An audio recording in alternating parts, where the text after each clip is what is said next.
Always true. Like, it doesn't make sense. He's one of the most influential political voices of our age. Not on television, not in print, but streaming live to millions. Hasan Piker doesn't report the news in the traditional sense. He reacts to it. Let's take a look at what happened, and I'll give you some more commentary in a second. He filters journalism in real time for an audience that no longer trusts institutions or the traditional media. To his supporters, he offers an unfiltered alternative. To his critics, he's something far more dangerous, a commentator without guardrails, influence without accountability. You should remember that we have the numbers. The 34-year-old American streamer has more viewers than some cable networks, no editor, no newsroom oversight, and yet enormous power to shape opinion, outrage and belief. In a world where algorithms can replace editors, audience trust replaces verification, and accountability is enforced not by law but by comments, likes and shares, is it still journalism? From war and misinformation to wealth and ideology to the blurred lines between activism and incitement, this is a conversation about power, responsibility and the future of who gets to define the truth. Online streamer Hasan Piker talks to Al Jazeera. Hasan Piker, welcome to Talk to Al Jazeera, and a very, very warm welcome to Doha as well.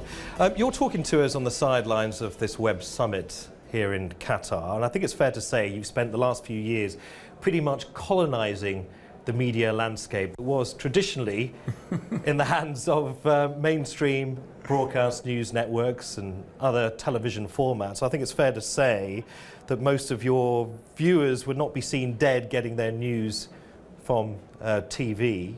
I mean, you have more people watching you than many major cable news networks do during their prime time hours.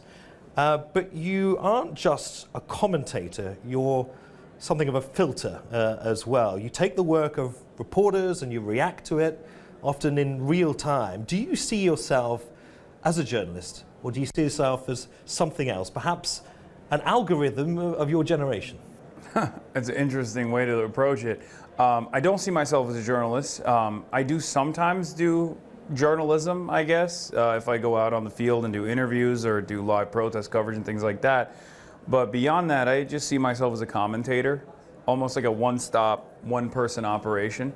Normally at CNN and all these other outlets, you have a massive news team, you have producers that are gathering all this information ahead of time, feeding talking points to the person who's offering the analysis, and maybe even some other analysts on the desk that are offering color commentary. I just do all of that on my own. It's a one-stop shop. If you are not a journalist, do you feel that you are perhaps more aware of your innate biases in what you do? Oh, no, absolutely. It's not only am I aware of it, I also feel as though everyone has innate biases, and I think it's more honest to be upfront about those biases, although sometimes the audience is not so receptive. Not so receptive or not so respectful as well? Yeah, definitely. I do maintain a position that is fairly unique in American politics. It's definitely not very broadly represented in mainstream media. Anti-imperialist, anti-capitalist. These are perspectives that are not often understood, and I think people that encounter this kind of opinion usually have a negative association with it. They're heavily propagandized towards this worldview. So. There are a lot of haters, yeah. Being aware of your biases and often being confronted by your apparent biases by your audience, do you think that that's in any way a substitute for accuracy, something that mainstream journalists are beholden to? I think that constant confrontation keeps me more honest than I feel mainstream reporters would, especially because there's no real-time feedback in mainstream reporting. That confrontation can also turn into content in and of itself, I guess, and can be distracting. But I do feel like it's a good that pushback is a good mechanism to keep me honest, keep One my of those, analysis one of those clear. examples of pushback was in February 2022 when you told your audience for weeks that Russia was not going to invade Ukraine. Obviously, we all know that that did happen. You insisted it was State Department propaganda. But when the tanks rolled in, you did apologize. Do you often get it wrong? No, but when I do get it wrong, especially because I'm getting it wrong that in a way that is not in line with the State Department propaganda, if you will, that's something that people never let go of. And it's really interesting because, like I say all the time, mainstream media or people that do this professionally in line with the State Department will almost professionally get things wrong with regular frequency, but they're never really punished for it. It's never really brought up ever again, and it's actually quite helpful for their careers, like whether it be the coverage in Israel from a lot of mainstream commentary folks, or whether it be no one really getting punished for lying at the behest of the American State Department to go and occupy Iraq. Are you talking specifically about the United States here? Because there'll be many Yes. mainstream journalists around the world thinking, hang on a minute. First and foremost, before we're even allowed to write our first report, we have to study the law. We have to avoid defaming our network or our company that we happen to be working for. You're saying something is distinctly different, distinctly rotten about the American media landscape. I wouldn't say it's just the American media landscape. I think it's more so Western media in general, but there are brilliant journalists that work in all of these outlets that I'm speaking of as well. Some of them I know intimately. And I'm mostly talking about it's a more broader criticism, I guess, where all the way from the BBC, Guardian to CNN and the New York Times, I think these last 2 years of coverage around Israel's genocide in Gaza has made it almost impossible not to notice that there is definitely a bias in the broader reporting in general that often corresponds to America's interest in any region, really. You say you're not a journalist, but you have been accused by your critics of wrongly wearing a blue press vest while reporting out on the field on several occasions. Not just you, several other streamers. Wearing that blue vest that says press enables you to get to places where the majority of the public cannot get. But with that accolade of wearing that vest, it gives you a certain sense of professional responsibility when you are there. When you make a mistake wearing that vest, do you feel that you can easily retreat back to the position of being a streamer as opposed to as a journalist? A member of the press? No, I think, well, first of all, I usually wear it so I don't get shot at. And it does increasingly feel like when we're doing protest coverage in America, it almost comes across like a target, more so than a way to avoid ricocheting 40 millimeter rounds. But I do bear that responsibility. I carry that responsibility with my regular commentary as well. I mean, some would say you're gaming the system by presenting yourself as a bona fide member of the press, while at the same time being something other than a journalist. I think in this day and age, with the way that the media has evolved, there is a lot of real-time coverage people are offering that also does play that same role, though. So as far as like going out into protest coverage and doing protest coverage in general, I think that is still operating in a similar capacity to what the press would do. The main difference, I would say, in my coverage when I do protest coverage in general is the fact that I make an effort not to be behind the police line, because usually a lot of mainstream reporters stay behind the police line, and I think that impacts the way that they cover these sorts of incidents that are taking place, whereas I try to stay inside of the crowd.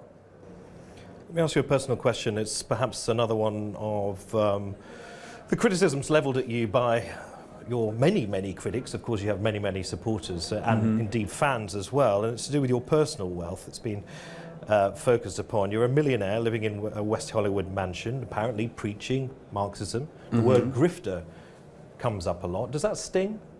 No. I think it's a misunderstanding of the way that people approach the subject. It's not, I mean, it's something I hear all the time.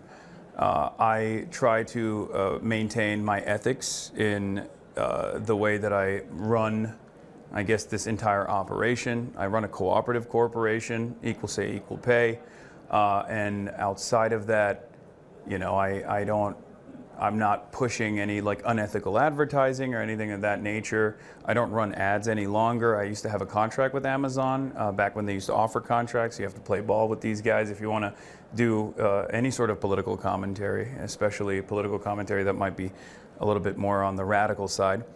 But once my contract was over, I stopped running ads. The only revenue stream that comes in is voluntary subscriptions. If they don't want to subscribe, they don't have to. There's no real benefits to subscribing beyond just supporting the broadcast. So in that regard, you know, if I stopped live streaming tomorrow, I would not have a revenue funnel, and it's just. In this day and age, I think it's the most like sustainable and the most ethical way of doing this. You once said, "I'd rather be a rich socialist than a broke boy defending capitalism." What do you mean by that? You're hitting me on my greatest hits here. What I meant by that is that I feel like a lot of people that don't benefit from the current economic organization of society have this false notion that if they defend capitalism, despite not benefiting from it whatsoever, that they'll eventually become a millionaire or billionaire one day. And I'd rather be a class trader and try to present an alternative that is more beneficial for and more egalitarian for as many people as possible than to be someone who doesn't benefit from capitalism and still defends it. At what point does your very expensive home stop being a basic human necessity and something that essentially reinforces the very system that you're critiquing? I don't think the purchases that you make necessarily, I mean, if you're buying a private jet, it's a little different, but I don't think the purchases that you make, as long as you're not using it to engage in capital accumulation, imply, you know, something less ethical than whatever purchase you're making in general. I have a house. The reason why it's so expensive is because it's in West Hollywood. I bought a house for myself and my family, and it's a very normal house. It just happens to be in West Hollywood, which is why it's so expensive. Going back to one of your other favorite hits, you also said, "Don't be mad at me, just tax people like me." Can you explain that? I mean, that's another classic. As far as the way haters present certain arguments, I always tell them, look, if you hate me, you know, make sure that I pay more, a larger share in taxes. It comes across as being quite a passive thing to say for somebody who appears to be, at least on the surface, a radical. Well, I think I have more radical perspectives as well, but this is something within the confines of permissibility, I think, in America. Except sometimes I go back on that. I don't know if that's even possible. I feel like even modest social democracy seems like a lifetime away in America. If we could talk about the logic of what you do and more about the detractors as well, because you're extremely good at defending the point of view that you come from. You're almost sort of bulletproof in that respect. I'm very curious to see where your journey started and where it led and why you now do what you do. I want to talk about your recent visit to China, because you appeared on state TV, you live streamed on Tiananmen Square holding a Chinese flag. Whatever your thoughts are on China, you must have known that was going to be a red rag to a bull for some voices and viewers in the United States. So why did you do it? Well, I have been fascinated with China for a very long time, and it was actually awesome to be able to go out and see it, because it's something that I've talked about quite a bit. It's no different than coming to Doha as well, where analysis is one thing, but then going out and experiencing is an entirely different thing. And for me, the China experience, the China trip, was almost proof of like all of these things that I have been talking about for so long. That this wasn't the hermit kingdom that DPRK style presentation that like Americans are used to, and that it was actually growing tremendously at a rapid rate and was in many ways even more modern than the United States of America is, like the trajectory of China, as opposed to the trajectory of the country that I wish would do better. But as far as all the criticisms goes, I mean, it doesn't matter if I go to Tiananmen Square or not. People are always going to be critical because I went to China. Is there a fine line, though, between cutting through Western preconceptions of China, American preconceptions of China, and potentially platforming a controversial nation state? I don't think you can platform a controversial nation state. I mean, I guess there's like differences. I wouldn't go to Israel, for example, but I don't consider China to be in the same wavelength of or same magnitude of cruelty that Israel is. Do you think the Uyghurs, the Tibetans, the Taiwanese would agree with that? Well, I don't think the Taiwanese are even remotely comparable What to about the what Uyghurs? has happened to the Gazans. And yeah, that's actually one area that I'm very critical of China on. And I feel as though if Benjamin Netanyahu's treatment of the Palestinians resembled the Xinjiang policies, which were horrifying, dragnets, mass surveillance, and camps as well, like re-education camps in general. If this was the Israeli policy over the Palestinians, who then would have full-blown citizenship in the aftermath of this process, I think the Western world would consider Benjamin Netanyahu to be the most peaceful leader of all time. So I think that while the Chinese system, the Chinese control over Xinjiang, or the apprehension methods used were completely unethical and against my principles, something that I've criticized over and over again, in comparison to Israel's genocide, it's still not even on the same wavelength. Talking about detractors, you famously debated the right-wing activist Charlie Kirk, assassinated, of course, in September last year. I mean, love him or loathe him, he believed, apparently, in what he was saying.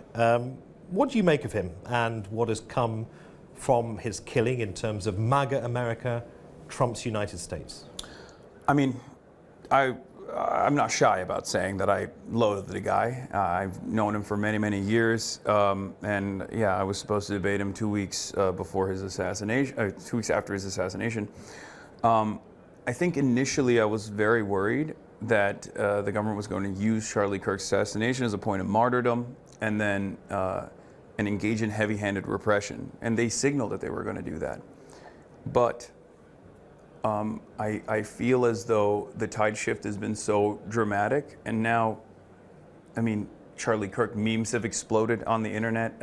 The forced reverence that the administration expected, or the forced reverence that they wanted everyone to engage in, completely backfired on them. It was shocking even for someone like myself, seeing how much people openly now not only criticize Charlie Kirk, but even make fun of his legacy. As far as the administration, like where they take it from here, that was a failure because of their heavy-handed approach. I think they went after Jimmy Kimmel and demanded censorship by using one of the federal regulatory agencies, and that I think was a bridge too far for many liberals and even many independents as well, where they were like, no, this is unacceptable, and they had to respond to that public backlash and that public pressure and backed away from it.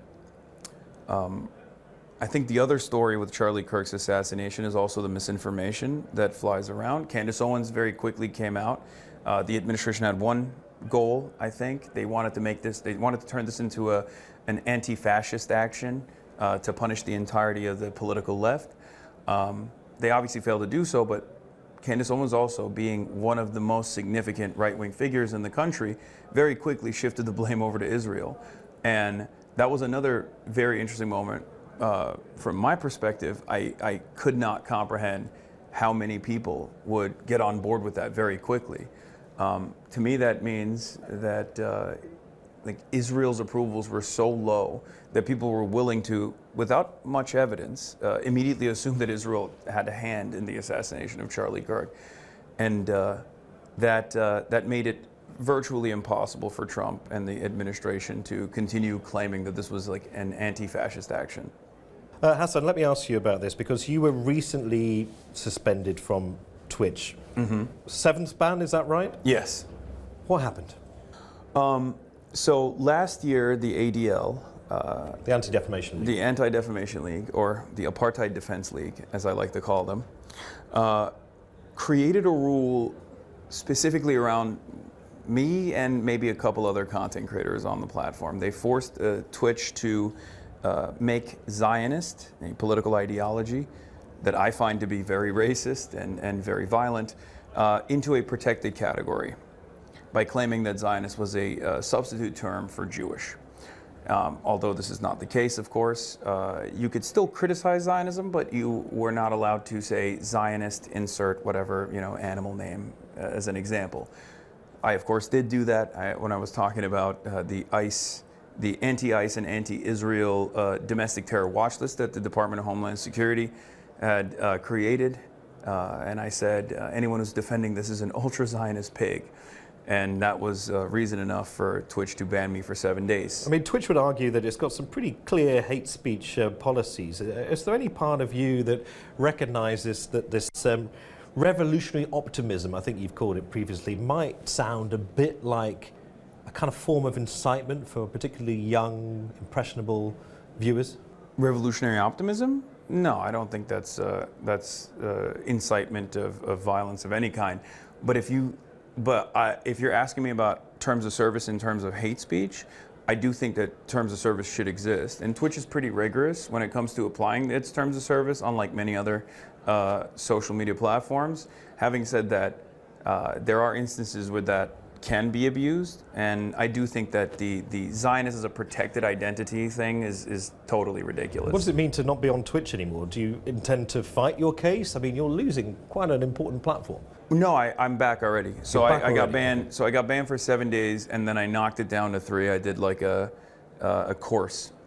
A course? To like a driving ban course? Yeah, pretty much. Right. What does that mean, briefly? You go through and figure out what is determined as hate speech and what's not. And that's it. You pass the test, you're back on. Yeah. You recently praised the, quote, propaganda of the deed following all that political violence we've seen in the United States. You seem to be flirting with the idea that the very system is so broken that it needs to be dismantled by any means, it appears. No, I make a point to make sure that I don't believe in adventurism. So as far as talking about like Luigi Mangione's actions and whatnot, I'm more invested in understanding why this is not as considered as controversial in a country like America, where something like that normally would immediately cause people to go, this is unacceptable. But as far as like praising the propaganda of the deed, I don't agree with. But if your kind of form of education leads to those kind of deeds, are you prepared to take responsibility for it, or will you sit behind your screen and watch the numbers go up? I think as far as, I do want to stress that. That's the only, I do want to stress that I am not in favor of decentralized violence. I think militancy and organizing is something entirely different, but I don't believe in like random acts of violence. Does being a revolutionary always require people to be provocateurs? Yes and no, I guess. I don't intend to provoke. I intend to wake people up to the realities that they're experiencing, because I think a lot of people experience, they go through the daily struggles of everyday existence, and they don't necessarily understand who's responsible for this or what the system's design looks like, and they end up showcasing their anger towards marginalized identities, marginalized groups in general. They assume that it's undocumented migrants or trans people that are responsible for why why their expectations of what their lives are supposed to look like did not actually meet reality. When in fact, I think it's the systems design that they're struggling, and I try to refocus people's efforts into a more productive avenue that way. But as far as revolutionary action goes, I mean, I'm in favor of changing the system, but I don't shy away from working with active political parties. I'm not, like, I want the most peaceful methods to be exhausted to the best of my ability. A couple of final questions. Where do you see the likes of you and I in about 10 years' time? The broadcast journalists and the so-called newsfluencer Are we essentially on the same page, or do we diverge in a path where we will never meet? Well, I always bring this up, but I mean, news media is a profoundly important part of what I do. If it wasn't for real journalism, I have no idea of what's going on the ground, right? Like I don't have journalists going out in the conflict zones, so it's a symbiotic relationship. So I want professional journalism and mainstream news to continue doing good journalism. I see that, especially in a more holistic way. I think it's very important for there to be credible mainstream outlets, which is why I respect Al Jazeera so much, and even offer credit where credit is due to the likes of the New York Times and CNN and numerous other outlets as well. I wouldn't exist without mainstream news. I would not be able to do what I'm doing without it. Otherwise, I would not be informed about what's going on. You come across as being incredibly informed, and we're in a kind of circular kind of relationship where we depend on you and you depend on us. But very, very lastly, I want to ask you what you think, from your privileged position, what's in store in Trump's America? Oof, a lot more pain and destruction, I think. We're getting to a dangerous place of instability in America. I think that the liberal international order is collapsing in ways that aren't dissimilar to how liberalism collapsed 100 years ago. And I think Trump has recognized that, and he's transforming American politics in a fascist direction. And I really worry about what that future looks like, especially considering that now there's no communist counterbalance, really. I mean, China is nowhere as militant as the USSR was historically, especially against combating fascism.